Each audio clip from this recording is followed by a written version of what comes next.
Welcome into the Solo Shot Sports Podcast. I'm your host, Dom Manna. Apologize to anybody who caught that 5 minutes of technical difficulties. I restarted the stream and we are back. Happy Solo Shot Saturday, everyone who's joining now. There are 1956 solo shots so far this season. That has been incredible. Again, thank you to everybody who has checked out the TikTok at Solo Shot Sports to see the daily updates to how we got to that number. Keeping track of those through onlyhomers.com has been a really fun exercise for me to keep up with the game. And you see guys like Cabbage from the Los Angeles Angels hitting his first home run of the season last night. Stuff like that happens and pops up and makes you learn about new players that you didn't really know about. But this is episode number 17. And it being number 17, we have to start with the fact that you have Shohei Ohtani, and will he be traded? It's been talked about. It's going to continue to be talked about. The Angels have already come out front saying, we don't want to trade him across town to the Dodgers. We want to hold out hope that this team that we put together can push for a wild card spot. We're going to wait until the final hour to make this decision. All of that is valid, but I don't think anybody logically can argue that the return that you'd get for Shohei Ohtani, even if it's not what these MLB and ESPN reported things were, where you get 3 top 5 prospects for 2 months of Ohtani, you're going to get a haul for him. I don't think anyone can argue that the chance at a wild card, which in the American League is only a chance, it is not a guarantee that the Angels, as is, can get a wild card spot. Shohei Ohtani, the market's been cold, partially because of the Angels. They've been winning games. Even last night, Shohei Ohtani gives up 5 runs. The Angels win. This kind of stuff is going to be a problem. It's going to allow Artie Moreno to be a scapegoat. And I'm just going to continue to put pressure on the Angels to win this trade deadline. Get real prospects with control back in your organization and begin a rebuilding process. Not just trying to sneak in the wild card every year. Oh, we have Mike Trout. Just put a couple guys around him and we can do something. You need a overhaul. And Shohei Ohtani can be the first step of that. If he walks this winter, which is the most likely outcome, you're only going to get that one compensatory draft pick. Shohei Ohtani, I love him. I understand that he brings in a ton of revenue. There's a ton of Japanese merchandising, advertising, media that go to Angels games just for him, and that would be a big hit in the revenue streams. But Artie Moreno, it's not about the money anymore. You need to start shopping him because right now, either the price is too high or you're just not taking the calls, holding out hope. You're 2 games over 500, but you're still over 6 back. It's not going to be your year. The Mariners are right there with you, kind of waiting on to see if you're going to sell or not. Because if you sell, then the Mariners have a good shot at 3rd place and maybe sneaking into a wild card. It's one less team that's trying to win, but Shohei Ohtani, the greatest talent we may have ever seen. Why, even if the Angels hold on to him and say, this playoff appearance is what's going to get him to re-sign, you're saying that he watched Albert Pujols, the best player of the 2000s, come there, make 1 playoff appearance, get DFA'd. They say Mike Trout, the best player of the 2010s, continue to get his time wasted. And now the best player of the 2020s and maybe the most talented player to ever put on a baseball uniform is Shohei Ohtani. You've wasted the beginning of his career. Yes, you're giving him the chance to be a 2-way player, but you haven't given him a chance to really win, to play meaningful baseball in October. I don't think that even if he has 1 wild card run, heck, if they make the wild card and they win the World Series, I still would say that Shohei Ohtani would test the market. Go to a team that really has a stable organization and a plan to win consistently. Not a team that's planning to win on luck and last-minute efforts. And honestly, if you're looking around Major League Baseball, the Dodgers, they're the front runner to sign him this offseason, but they probably, with the injuries they had and the lack of spending this offseason, probably weren't going to give up a lot of depth to go get Shohei Ohtani now. But if you look at a team like the San Francisco Giants, a team that has swung and miss at major free agents the last few years, whether it's trying to get in trade the Bryce Harpers and the Mike Stantons of the world, or missing on Aaron Judge, Carlos Correa, etc. this offseason, they're a team that's still out west, is a stable organization, wants to win, has a good prospect pool, and I think would love a 4-month head start on the rest of baseball to actually close a deal on a big free agent. Make him the centerpiece. You're not going to have those conversations if you wait till the last 48 hours. You're just going to get what's on the table. Teams that think they're in it could have major injuries that they sustain while you're waiting to make a move. The time to bounce is now. You have to make a deal. And the fact that the market is not what we thought, there's not as many calls happening, there's not as much willingness by the Angels to talk about trading Shohei Ohtani. I get you're holding out hope, but he's gone this offseason no matter what. Is a chance at the wild card and one compensatory pick worth the type of prospects that you can get back? Possibly even major league ready young players? I just don't agree with it. I hope that the market heats up. I know that in this next week, he's going to continue to be a big talk of both the card market as well as the baseball world. And I think that him moving can change the landscape. It takes a team that's on the playoff fringe to a potential title contender. It takes a team that's already in the lead to the title favorite. And someone that you get that extra head start on trying to extend him, that could be really valuable in the difference between you getting Shohei Ohtani and you having no shot.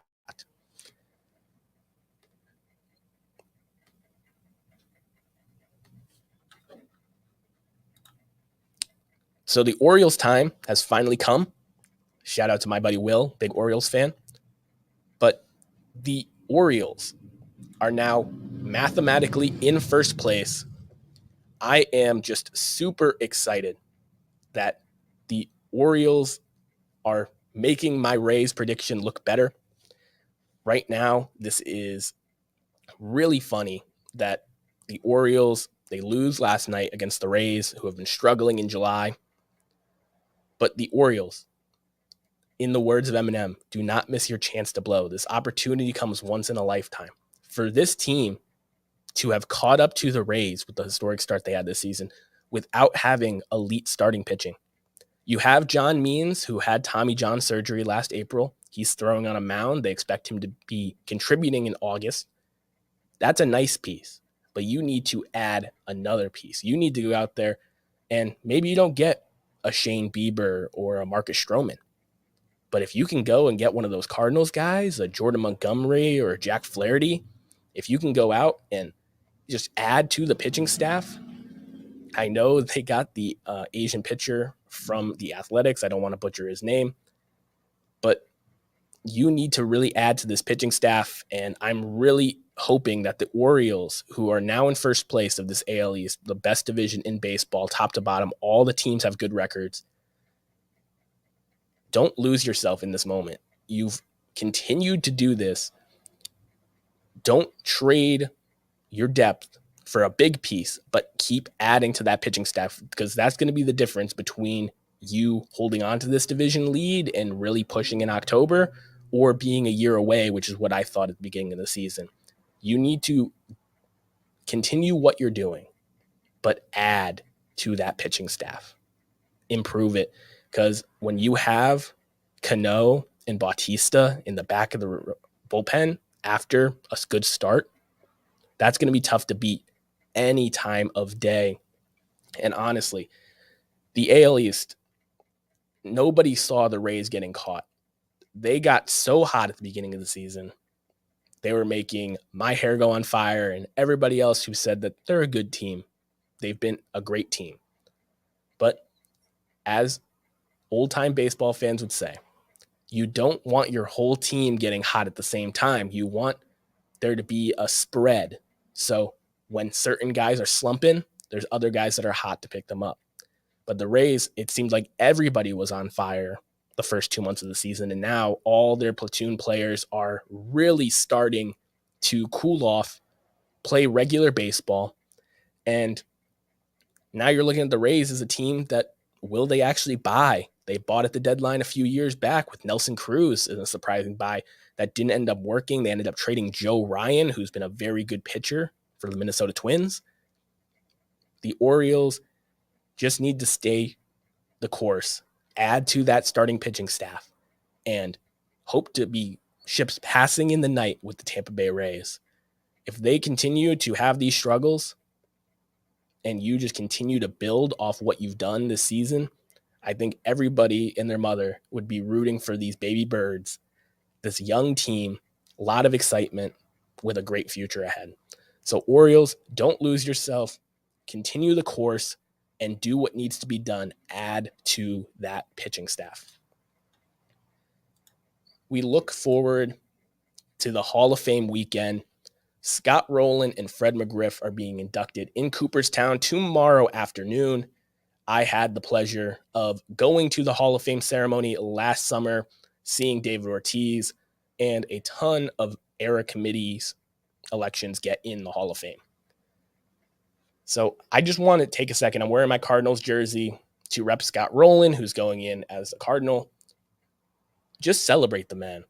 I know that Scott Rolen is not everybody's number one pick for the Baseball Hall of Fame. But when you look at his whole career, despite injuries, he was able to get over 300 home runs, to get 8 gold gloves, to have over 1,000 runs scored and 1,000 RBIs at a position where longevity is not really a thing. You see guys that stay there because of their glove or stay there because of their bat, but a guy that can do both and be an amazing base runner on top of it, Scott Rolen deserves to be in Cooperstown. I'm glad he got there. And the same with Fred McGriff. One of the writer's biggest misses the last 5 years was letting Fred McGriff fall off the ballot. He had 38% of the vote in his final year, and he's unanimous when it comes to the people that have played the game, have covered the game, and loved the game. The Baseball Writers Association of America usually gets things right, but they miss a lot of times. And I think as we look ahead to the next couple of years, we have Fred McGriff and Scott Rolen going in. McGriff is a Brave, Rolen is a Cardinal. Guys that will never be considered the best at their position, but are definitely amongst the best. And something that they have the same plaque. Not everybody in the Hall of Fame has to be a Lou Gehrig, has to be a Mike Schmidt. But the Hall of Fame in general is just super amazing. If you're a baseball fan, it is a must check on your bucket list. Amazing time. Going during the inauguration is super busy. It was packed to the brim with people. Really awesome time. But honoring Scott Rolen and Fred McGriff are important, and I want to give them their due. Fred McGriff, the strike-shortened season, making him fall 7 home runs short of 500, which is a lock club. They're just 2 great guys that I think deserve the honor, and I hope that you all support them, listen to their speeches, and are happy for them as well. But looking ahead to the Hall of Fame now, the number one guy who's coming onto the ballot next year is Adrian Beltre. Now, Adrian Beltre is a slam dunk Hall of Famer. He's in the 3,000 hit club, tons of home runs, and just a really good defender at the third base position. Before I started watching Nolan Arenado, I thought he was the best third baseman I'd ever seen. Adrian Beltre is a slam dunk. But then it comes to other notable names that are joining the ballot. Joe Mauer, the only catcher to win 3 batting titles. He's joining. Chase Utley, an analytical darling that didn't get 2,000 hits. The list goes on and on. But joining the crop of Helton, who was very close last year and I expect to be inducted with Beltre next year. Billy Wagner and Andrew Jones have both climbed. The Baseball Hall of Fame does not have a shortage of people that can be elected, be honored, and are deserving. 2 years out, in 2025, you have CC Sabathia and Ichiro Suzuki, 2 slam dunk first ballot guys. The Hall of Fame is one of my favorite things in this world. And a quick plug to the Cracking Cooperstown podcast, which you can find on Apple and Spotify, as well as over on my buddy Jake's channel at Legends Never Die Collection.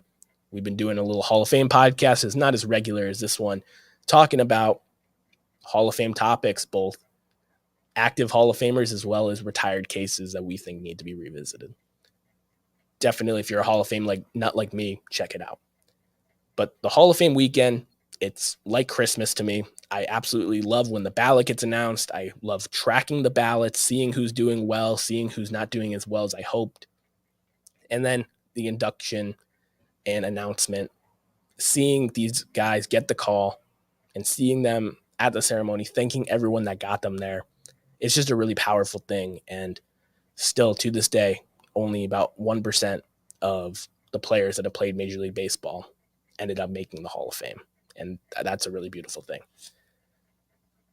Speaking of Hall of Famers, we like to throw it back here during the Solo Shot Sports podcast at third base to this day in baseball history. And July 22nd has a ton of amazing stuff.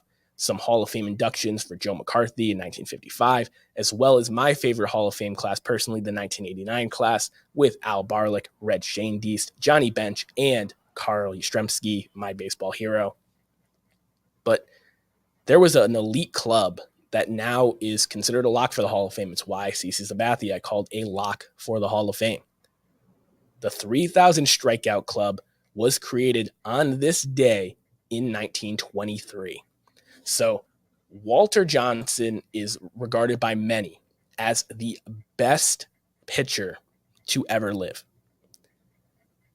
In 1923, he struck out future Hall of Fame pitcher Stan Kovaleski in a game where he threw 5 strikeouts to set the career mark of 3,000 strikeouts. That shows you how much the game has changed. Players used to take pride in not striking out. Pitchers didn't have the training regimen to make the crazy movement and have the same velocity consistently. But Walter Johnson was the big train. He was different. He threw hard and he was unhittable. Walter Johnson ended his career with 3,509 strikeouts.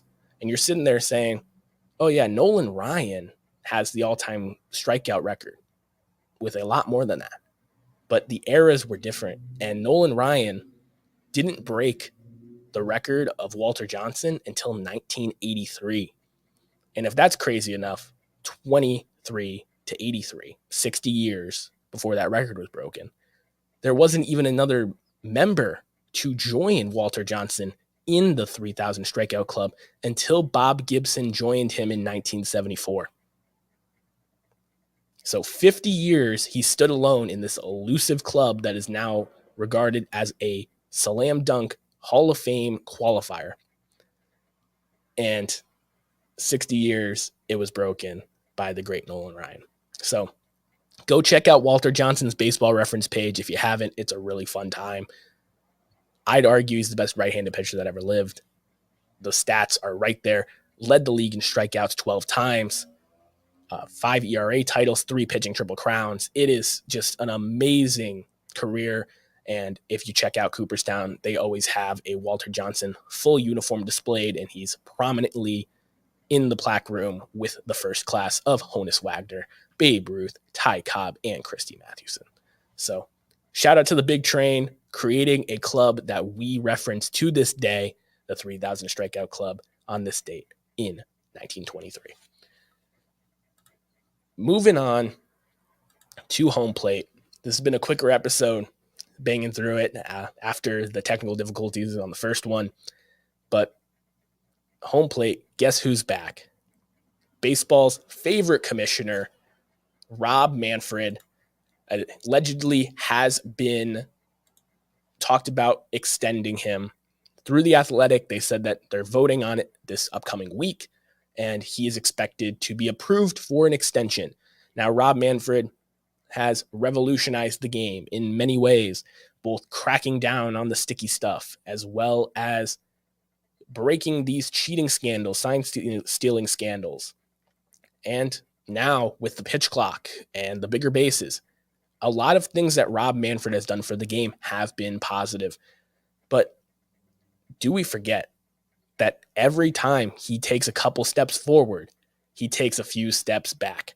Now, that is a real shame. I mean, Rob Manfred talked about the commissioner's trophy itself, the World Series trophy, as a piece of metal. Someone that didn't suspend the players and has publicly said that he wished he went after the players in the Astros scandal as well. Rob Manfred is a polarizing figure in the sport. But if you look at the history of Major League Baseball commissioners, most of them don't retire until their 70s. So him being 64 years old, and I'm assuming this extension is going to be somewhere in the 5 to 10 year range, he is right there with what to expect from a commissioner's stead. Now, when it comes to growing the game, making it international, they're having them play in different countries, both for spring training and regular season games. That has been good. I think the marketing aspect continues to be behind basketball and football and internationally behind soccer. Rob Manfred might not be the guy to take baseball to that next step. I think he's laying the ground floor. I think he will be remembered for some of it, but I think it will be a very thankless tenure as commissioner of Major League Baseball.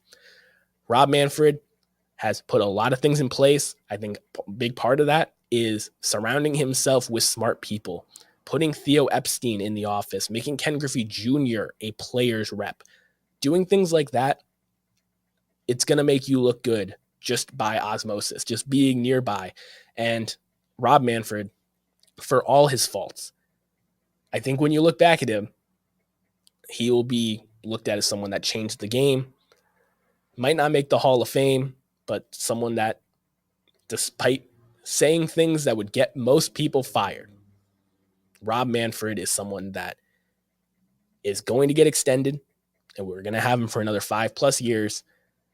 And the fans that are upset about it, I think we'll get over it. And I hope that what they do is, in this a final extension that he gets, start to plan, maybe groom or prepare somebody to take over for him, someone that is a little more progressive, someone that will attack the international market and market the stars, market the game, and get it out there. Because Rob Manfred is creating a better product. You just need somebody that can sell it. And Rob Manfred might not be that guy. I appreciate you all stopping by. As always, Andrew, this was a live video, not a trick, buddy. I appreciate you stopping by. Sammy, Orlando, Hugo, Dylan, everybody that was in the chat, thank you for spending part of your Saturday with me. For more baseball content, definitely check me out on Twitter at DominicMana44 and on TikTok at Solo Shot Sports. Beautiful weekend of baseball. Told you the Rays and Orioles are matching up, with the Orioles currently in first place. You have a ton of playoff impact baseball. Watch what the Angels are doing. Hope for them to lose so Shohei Ohtani can both bring them some prospects as well as go to a winning organization. That is a win-win for baseball, everybody. Enjoy Hall of Fame weekend tomorrow. It's a must-watch, in my opinion, not for everybody. But until next time, have a happy Solo Shot Saturday, and I'll catch you guys in the next one. Peace.